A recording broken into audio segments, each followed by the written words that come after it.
सितारों से भी परे, बादलों और सपनों के बीच कहीं बसा था एक अद्भुत साम्राज्य, ल्यूमिनारा। लेकिन यह कोई साधारण साम्राज्य नहीं था। अरे नहीं, ल्यूमिनारा आसमान में तैरता था, एक विशाल सोते हुए बादल ड्रैगन निम्बस की पीठ पर टिका हुआ। पूरा साम्राज्य सूरज की किरणों में हीरों की तरह चमकता था। इसके महल चंद्र पत्थरों से बने थे और इसके बागों में चमकते हुए फूल खिलते थे जो रात में मधुर लोरियां गाते थे।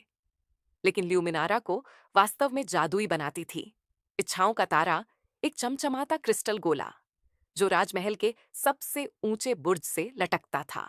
हर साल इच्छा महोत्सव की पूर्व संध्या पर इच्छाओं का तारा असाधारण रूप से चमक उठता था।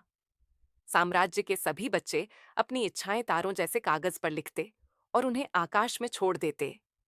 तारा उन इच्छाओं को सोख लेता और सबसे दयालु और शुद्ध इच्छा को भोर तक पूरा कर देता।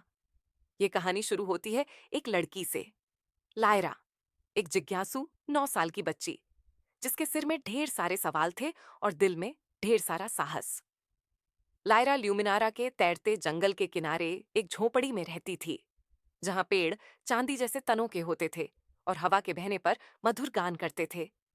लायरा का सबसे बड़ा सपना था अपनी मां को ढूंढना, जो उसके बचपन में सितारों के बीच कहीं खो गई थी। लोग कहते थे कहीं छुपा हुआ एक आकाश दर्पण, स्काई मिरर है जहां सितारे अपने रहस्य फुसफुसाते हैं। कहा जाता था कि केवल सबसे बहादुर और सच्चे दिल वाले ही उसे पा सकते हैं। इच्छा महोत्सव के दिन लायरा ने सावधानी से अपनी इच्छा लिखी, कृपया मेरी मदद करें आकाश दर्पण खोजने में ताकि मैं अपनी मां से मिल सकूं। जब सभी बच्चे अपनी इच्छाएं आसमान में छोड़ रहे थे, लायरा का कागज नीली रोशनी से चमक उठा।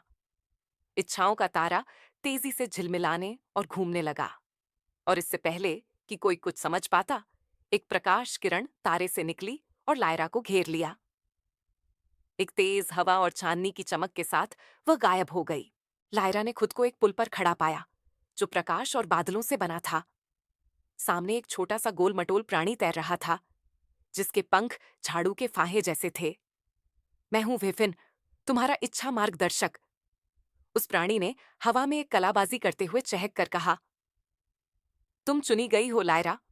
आकाश दर्पण तक पहुंचने के लिए तुम्हें बादलों की भूल भुलैया से गुजरना होगा, गर्जन के मैदान पार करने होंगे और आकाश की सीढ़ियां चढ़नी होंगी।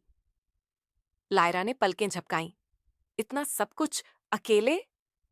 अकेले नहीं, फिफिन ने कहा और न जाने कहां से एक छोटी सी घंटी निकाली और उसे बजाया। अचानक पंखों की एक विशाल गड़गड़ाहट हुई और एक भव्य पक्षी जिसकी पंख तारे जैसे चमकते थे उनके पास उतर आया। ये है एस्ट्रा, तुम्हारी यात्रा संगिनी। गहरी सांस लेकर लायरा एस्ट्रा की पीठ पर चढ़ गई। उनके नीचे बादलों की भूल भुलैया कपास जैसी मीठी लग रही थी। सुंदर जरूर थी, लेकिन भरी हुई थी छल और भ्रम से। विशाल बुलबुले वहां तैर रहे थे, कुछ निर्दोष, कुछ चालाक। लायरा को हवा में फुसफुसाई पहेलियां हल करनी पड़ी। बादल आत्माओं के गीतों से सुर मिलाने पड़े और एक बार तो उसे शरारती बिजली के प्राणियों के साथ नाचना भी पड़ा, सही रास्ता खोजने के लिए। जब वह आखिरकार भूल भुलैया से बाहर निकली तो वह थकी हुई थी, लेकिन पहले से कहीं ज्यादा मजबूत। गर्जन के मैदान एक अंधेरे आकाश में फैले थे जहां तूफान जन्म लेते थे। वर्षा के बादल भेड़ियों की तरह दौड़ते और बिजली हंसी की तरह गूंजती थी।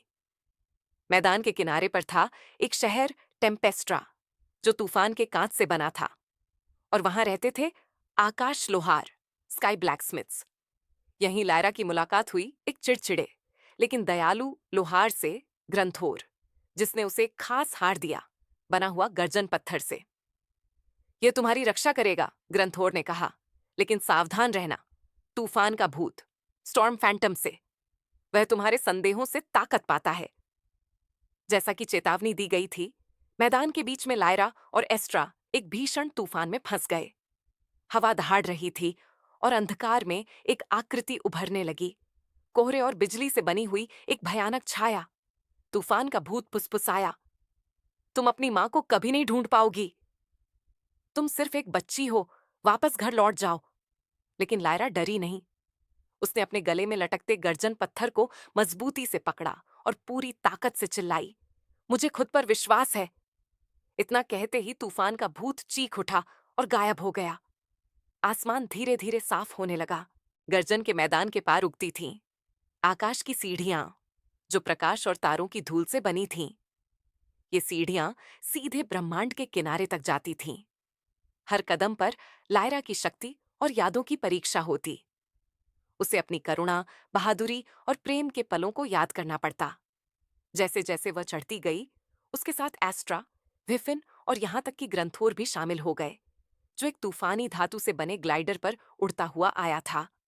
सब मिलकर सीढ़ियों के शिखर तक पहुंचे, जहां एक विशाल दर्पण अंतरिक्ष में तैर रहा था। वह था आकाश दर्पण। लायरा दिल की धड़कन थामे आगे बढ़ी। दर्पण चमकने लगा और फिर उसमें छवियां उभरने लगीं। उसकी मां की छवि, जो तारों के नीचे नन्ही लायरा को गोद में लिए मुस्कुरा रही थी। उसकी मां अब एक स्टार कीपर, सपनों की संरक्षक बन चुकी थी। दर्पण में अब वह दिखाई दी, पूरी तरह से तारों की रोशनी में नहाई हुई। ओह मेरी प्यारी लायरा, उसकी मां ने फुसफुसाया, तुमने मुझे ढूंढ लिया और अब तुम जानती हो, तुम भी एक स्टार कीपर हो। लायरा की आंखें चमक उठीं। वह अब सिर्फ एक बच्ची नहीं थी, वह एक स्वप्न दृष्टा थी, एक खोजी थी और अब सितारों की संरक्षक थी। जब लायरा वापस ल्यूमिनारा लौटी, वह पहले जैसी नहीं रही थी। आकाश में एक नया तारा चमक उठा था, लायरा तारा, जो सबसे ऊंचे बुर्ज के ठीक ऊपर टिमटिमा रहा था। हर रात वह तारा नीचे बच्चों के कानों में आशा और सपनों की फुसफुसाहट करता।